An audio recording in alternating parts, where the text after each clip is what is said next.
I didn't want to be the bad guy. I didn't want to be the person that causes pain, that causes hurt. I didn't want to be the guy that says stupid stuff that makes people mad at me. So I tried to distance myself from that, tried to deny that I was white. I realized that my struggles around being white and not wanting to be white and trying to run away from it, that I couldn't run away from it. And so the question was, if I have to have this privilege, what am I going to do with it? This time, you have 1 minute. Make the image of, what should we do, Trev?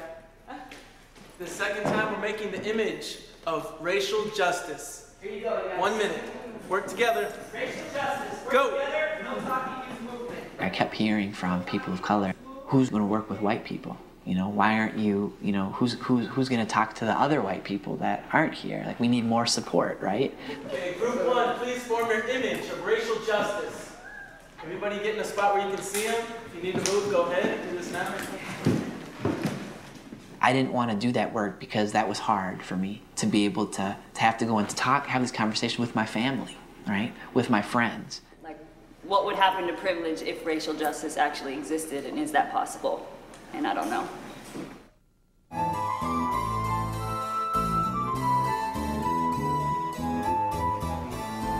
I think we can all be bigots. I think being a bigot is an equal opportunity phenomenon. But in order to create a system or systemic, institutionalized privilege, you have to have prejudice plus the power to institutionalize that prejudice, to put it into laws, to put it into actions, policies, procedures. I was actually just talking to my daughter the other day, the 12-year-old, about white privilege. And she said, well, what's this research you're doing, Mom? And I said, well, it's on white privilege. Well, what is that? And it's like, okay, how am I going to explain this to this 12-year-old? And I have this student that was an old student of mine from Ripon, Leighton. Leighton used to take care of our house. And I said, okay, you know Leighton, right? I have to warn the neighbors that Leighton's taking care of the house so that when they see this large black man going to my house that he belongs there. I said, you don't have to explain to people when you walk up the street to take care of the friend's cat. That's white privilege. In 1980, I had read 2 essays by black women who had lined it out just like a given. White women are oppressive to work with. And I remembered reading those essays with astonishment. They were so factual about it. White women are oppressive to work with. And I had 2 thoughts in 1980, and I still remembered them. One was, I don't see how they can say that about us. I think we're nice. And the second, which is outright racist, but this is where I was in 1980, I especially think we're nice if we work with them. Then I thought, did we fill the reading lists and the programs and women's studies with white people stuff? And at first I said, maybe, and then I said, yes. And I asked myself, if I have anything I didn't earn by contrast with my African American friends in this building, show me. And I had to pray on it, and I asked my unconscious mind to answer my question.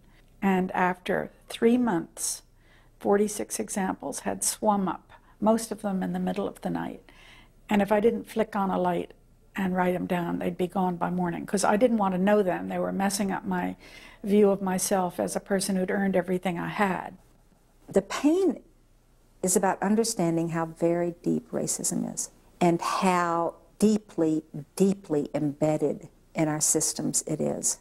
But I think what's hard is for those people whose families came from Russia in 1958, or those families who didn't grow up in the South, and people who came from those families who, in fact, were good white liberals and believed that they were doing good things, that it's very difficult to understand how we benefit every day from our whiteness.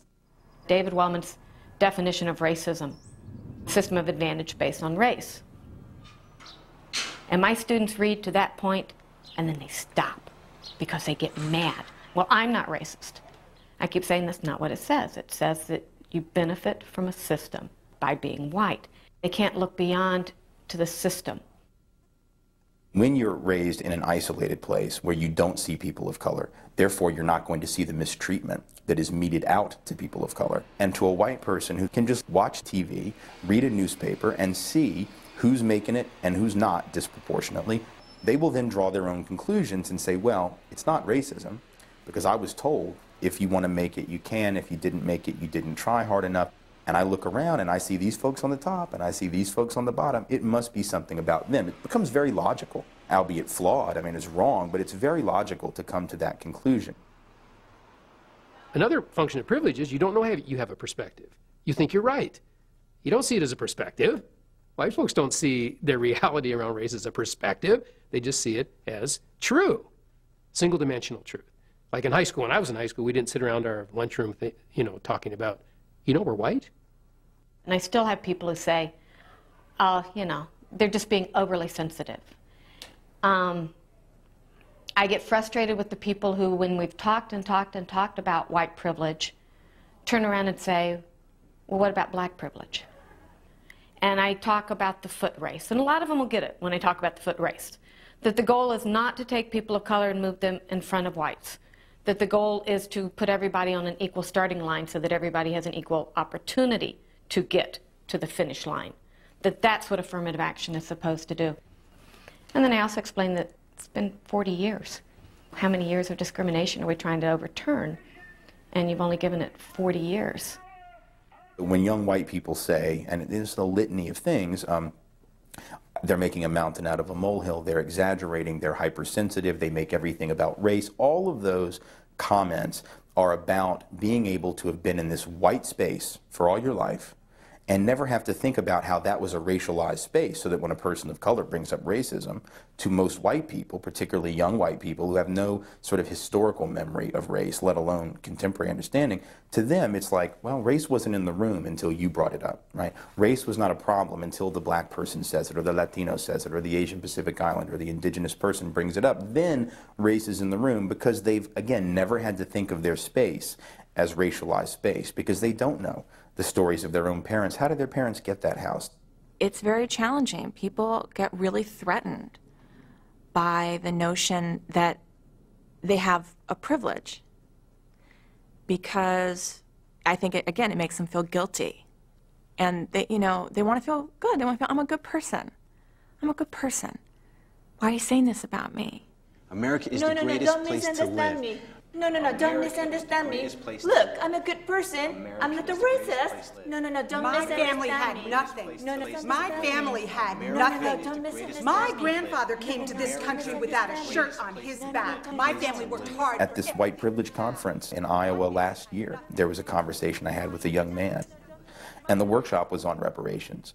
And so when the presentation part was done and we were ready to have this discussion, the young man did all the typical things. Even though all these people of color in the room had just discussed their own experiences with racism and how severe it was and how significant it was and how reparations were justified and needed, and in spite of all of that testimony, he then proceeded to say, I think that anybody can make it in this country if they try hard enough. We all stand on our own 2 feet, blah, blah, blah. This is the greatest country on earth. Stop! It's not the same.